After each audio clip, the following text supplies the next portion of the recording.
Details are surfacing about what MU knew in the years leading up to the recent fatal walkway collapse at University Village Apartments. Good evening, I'm Brittany Pieper. And I'm Jim Rake. Thanks for joining us today. MU released hundreds of pages of records detailing the structural issues at the apartments. We've had a team analyzing those documents all day. KOMU8's William Joy is here in the studio with the details. William. Old emails show the university was concerned about the walkways for more than a decade, and documents prove staff was aware that repairs or renovations would not be enough. In 2008, Mackey Mitchell Architects prepared a report for MU saying University Village Apartments should be demolished because of its poor condition. The report specifically says renovation is not a reasonable alternative. The plan shows this photo and says that deteriorating decks are a safety hazard. 2 years later, MU began work on the decks because of structural concerns. That project lasted more than 2 years, with students still living in the complex. A report from the engineering firm hired to investigate the recent collapse says it was caused by concrete failure. This is the same walkway the university spent $4,000 on less than a year earlier for concrete repairs. That same incident report says that unless action is taken now, there could be a catastrophic collapse at 3 other buildings on the complex. For more information or to see some of the documents for yourself, visit our website at KOMU.com.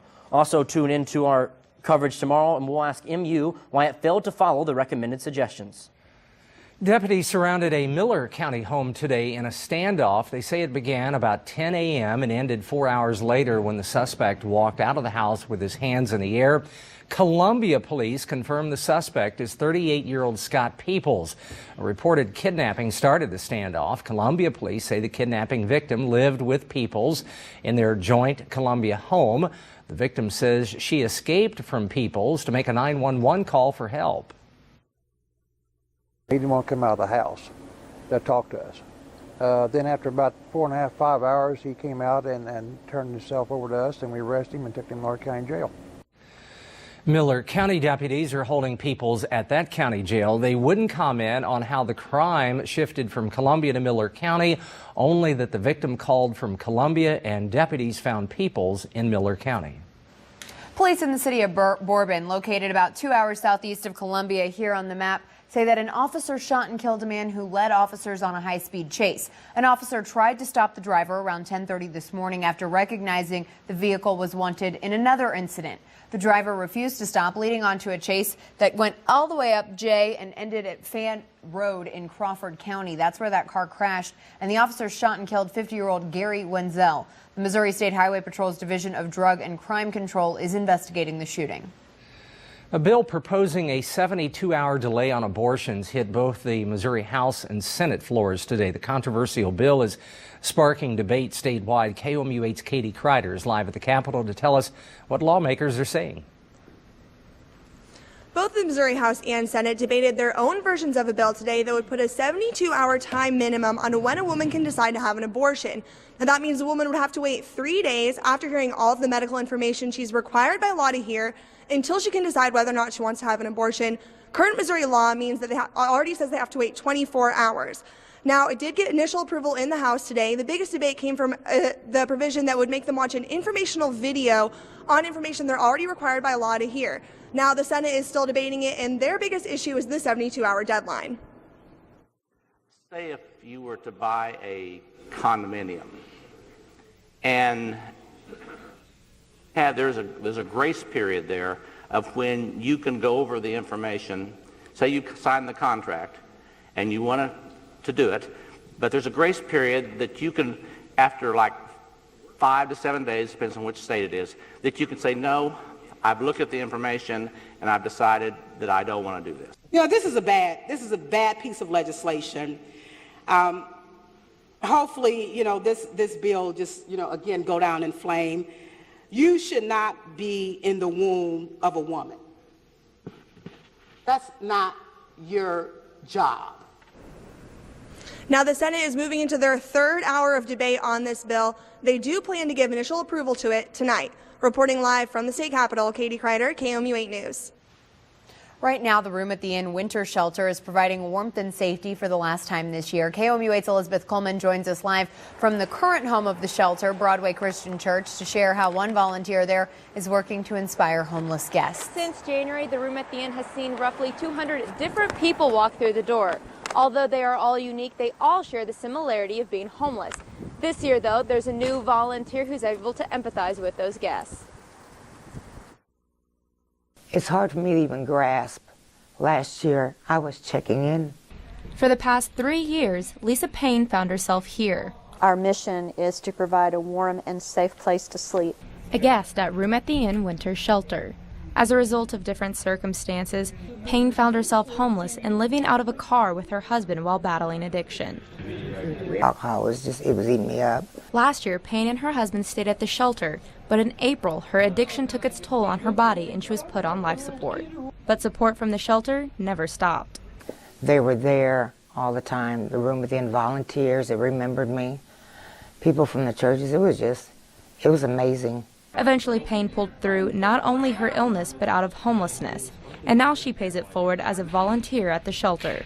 And this year, I get to check people in. And when guests are struggling, Payne shares her story. Incarceration, addiction, homelessness, being sick, losing family members. I've been there, but I'm letting you know that you can come out of that. You don't have to stay stuck. Volunteers are unsure where the guests will go after tonight. They believe many will return back to the downtown Columbia streets or to various homeless camps. Reporting live in Columbia, Elizabeth Coleman, KOMU 8 News. An economic report released by the Federal Reserve today shows increasing home sales in our region, and Columbia realtors agree. Twice every quarter, the Federal Reserve Bank publishes a summary of the current economic conditions in the U.S. Each district publishes a summary of its own with economic information specific to that area. Columbia is located within the 8th Federal Reserve District, based out of St. Louis. One Columbia realtor says he's seen a serious increase in demand to buy here. I would say anybody that is thinking about in the next year or two putting their house on the market, now's the time to do it because people are beginning to look, and if they want to get the most they can for their house, now's a good time to put it on the market. The Beige Book report also added that wages, prices, and employment have increased over the past couple of months as well. For a link to the full report, you can go to our website, KOMU.com. A room for guns and a room for drugs. It's all part of the newly renovated evidence unit at the Columbia Police Department. The room with guns is locked at all times. For guns that are part of active investigations and closed cases, the room for drugs has its own new ventilation system that keeps fumes from spreading. Aside from those two areas, a new room is now full of shelves of evidence labeled by case number. The sergeant in charge says this is miles ahead of what it looked like before. I don't want to call it a dungeon, but it was it was pretty dark, and it was pretty hard to get around. These pictures show what the evidence unit used to look like. Beckman said it was a lot of disorganization up until now. We're finally starting to see some warmer temperatures after that snow scare this weekend, so let's check in with Rosie to see what's in store. Brittany, you hit two of my highlights already. Snow, we have to talk a little bit about that, but warmer temperatures, absolutely. A lagging cold front is just now making its way through half of the state of Missouri, so temperatures in the northern half now cooler than they were 24 hours ago. Into the southern half, still just a little bit warmer. Saw a nice warm up today just because that cold front didn't move in as early as we were expecting. Now it is coming through mid-Missouri, though, and you can see along with that cloud cover increasing, we are seeing just a little bit of light snow activity. It was a rain-snow mix a little bit earlier moving through the Kansas City metro area, has now changed into that light snow, but we're not predicting any accumulation. It should just be a really weak cold front, a few light flurries, and it should be out of here in the next few hours. We are still planning to see temperatures rebound, and Thursday and Friday are looking beautiful. We'll give you all the details as to what to expect coming up this week in just a few minutes. We have some new details out of Ukraine. Amid serious tension, some are still promoting peace. And a new federal proposal could mean a little less change in your pocket. More after the break. Always.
Brought to you by your Heart of Missouri Chevy dealers.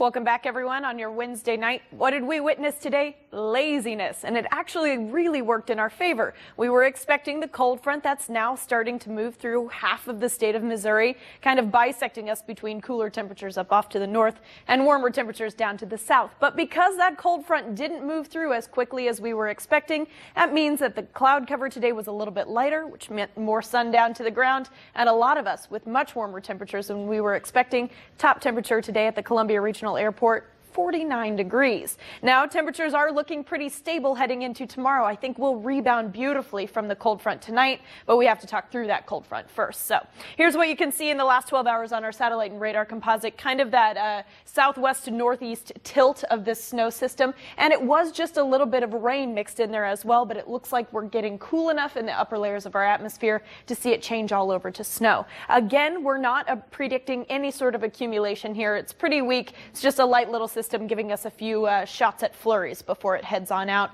Once it does move through, it does look like we are going to be starting tomorrow just a little bit on the cool side. You'd think after the warmer temperatures we saw today that top temperatures heading into tomorrow would look a little bit better, but because that cold front's taking us just down a little bit, it looks like overnight lows tonight are going to be very similar to where we woke up this morning. We'll be getting those flurries, sprinkles, whatever you want to call them, out of the way in just the next hour or two. Looks like we'll mostly be dry even by midnight, and then we should be seeing rapidly clearing skies. Going to have a nice surge of high pressure that builds in, picks up winds again out of the southeast for tomorrow, and that's the reason that we think temperatures are going to be spiking back up.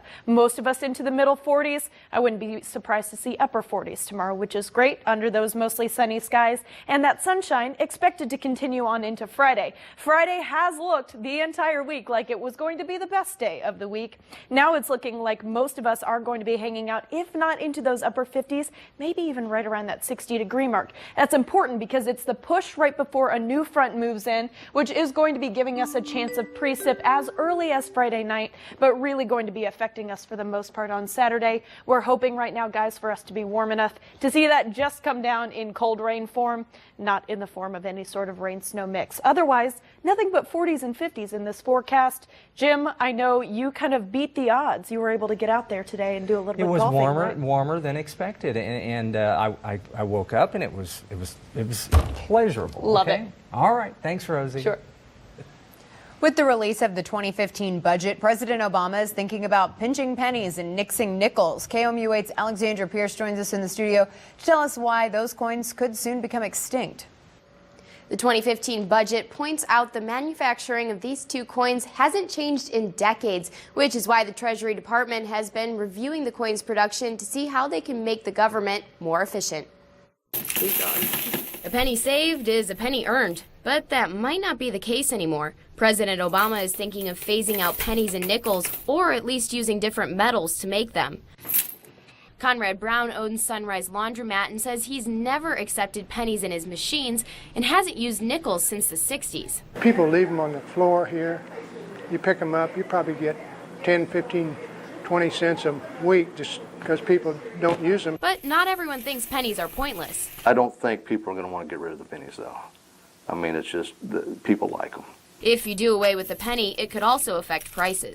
You have to actually start rounding up. I mean, and then you get into your nickel issue, and no, you're not. That's going to start. People will squawk. I mean, if you're losing 4 cents on every transaction, at some point, no, people are going to scream. Check this out right here, 92 cents for one of these books. But without any of these, you're going to have a hard time paying. The rise of electronic commerce is just one of the reasons the government is reviewing coin production. Now, the president has yet to reveal a concrete timeline for a decision, but whatever the reason, it might be a while before any change is made. Now, last year's budget said that it cost 2 cents to make a penny and 11 cents to make a nickel. Well, 3 years after the major nuclear disaster in Japan, how the locals in Fukushima are recovering. Coming up.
New details out of Ukraine and more on the recovery effort 3 years after a major disaster in Japan. KOMU8's Nicole Cartmel has tonight's Worldview.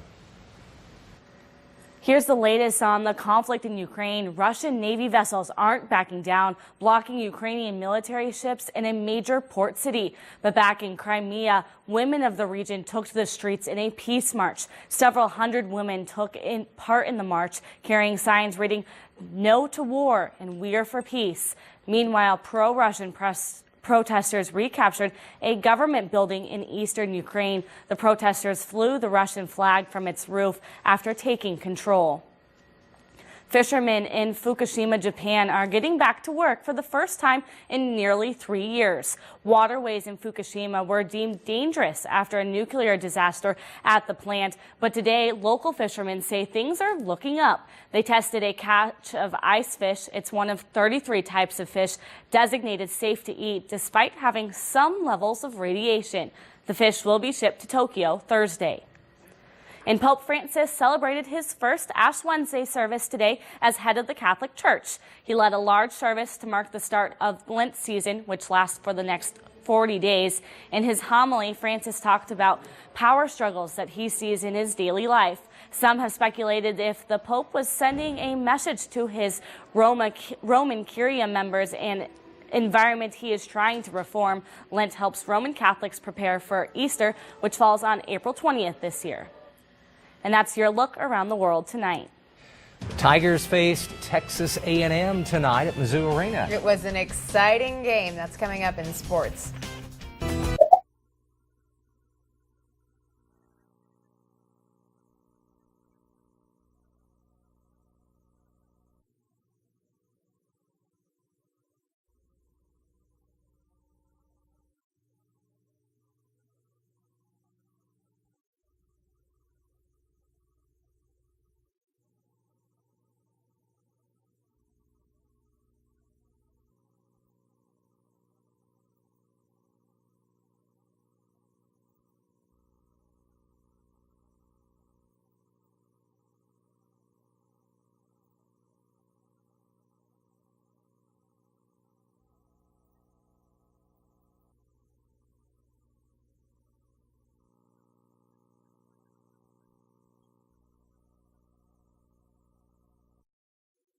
From the Ford Sports Desk, KOMU8 Sports with Chris Gervino. Hi everyone, Texas A&M visited Missouri tonight at Mizzou Arena. Senior night for the Tigers. Two seniors, Ernest Ross and Tony Criswell, playing their final games at Mizzou Arena. But the Aggies didn't seem to mind. Boy, did they come out strong on the road. Alex Caruso, the steal, gets it ahead to Jordan Green for the huge dunk. A&M led throughout this game. Missouri gave the Aggies some of their own medicine, though. The Tigers come up with a steal here, and Mizzou will miss the first attempt from Jonathan Williams III, but he gets the lay-in there and a foul, and the Tigers in a tight one with the Aggies in the first half. Here's the Jabari Brown steal, and he'll go in for the bucket. There's the miss. There's Jonathan Williams. I was a play ahead of myself there, folks. Apologize. You get the message hopefully eventually there. Sloppy game, though. Alex Caruso, the steal for the Aggies, and he puts it up and in. Aggies led by 10 at halftime. They led the entire way until 7 seconds to go when Ernest Ross made two free throws. It just ended moments ago. Missouri wins 57-56. We'll have complete highlights from that men's game for you tonight at 10. It just ended. Again, the Tigers, with two late Ernest Ross free throws, win it by a point after trailing the entire way. The Mizzou women, meanwhile, took on Mississippi State in first-round play of the SEC tournament in suburban Atlanta. The Tigers lost by 7 at Mississippi State in the regular season. Tonight, Mizzou seeded 12th in the conference tourney. Mississippi State seeded 13th. Here we go, first game of the entire SEC women's tournament. Robin Pinchton getting her team ready before the game. Morgan I, dribble drive, basket and a foul. Ball game tied early at 5. But then here comes Mississippi State. Jerica James with the jumper, 33-32. Mississippi State with the lead. Final seconds of the first half. How about ending the half with a bang? Dominique Dillinger for 3. She got it. And Mississippi State up 38-34 at the break. Second half, though, the Tigers surge ahead.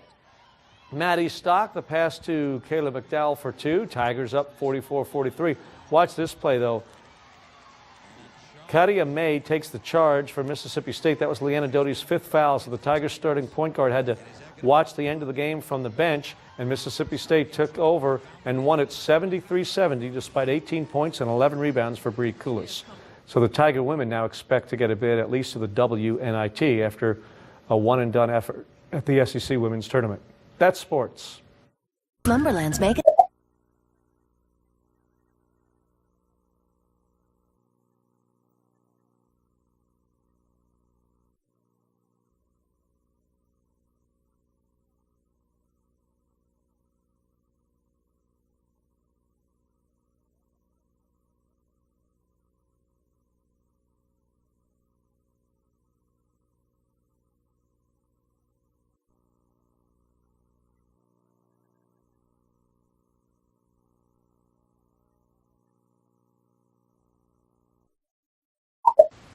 Many of us drive over bridges every day, and hundreds of them are dangerous and need to be replaced, but MoDOT says they don't have enough money to do it. MoDOT commissioners met with state bridge engineers today to discuss the issues with the bridges. Bridges in Missouri are built to last 50 years, but the average age of bridges in the state is already at 45. State officials are closing a bridge somewhere in the state about once a month because it's unsafe. Coming up on KOMU 8 News at 10, lawmakers in Jefferson City debating a proposed abortion bill that could delay the wait time for women to get an abortion. We'll take a look at other states that have passed similar legislation, and you can always get the latest news updates on our website, KOMU.com. Rosie? Thanks, guys. It looks like those slight flurries that are kind of filtering their way into mid-Missouri are coming to an end in just about the next hour or two.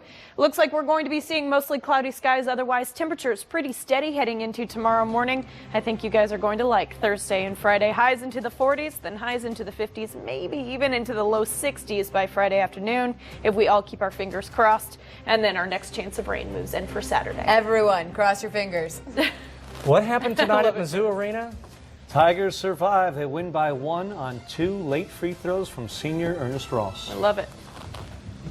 K's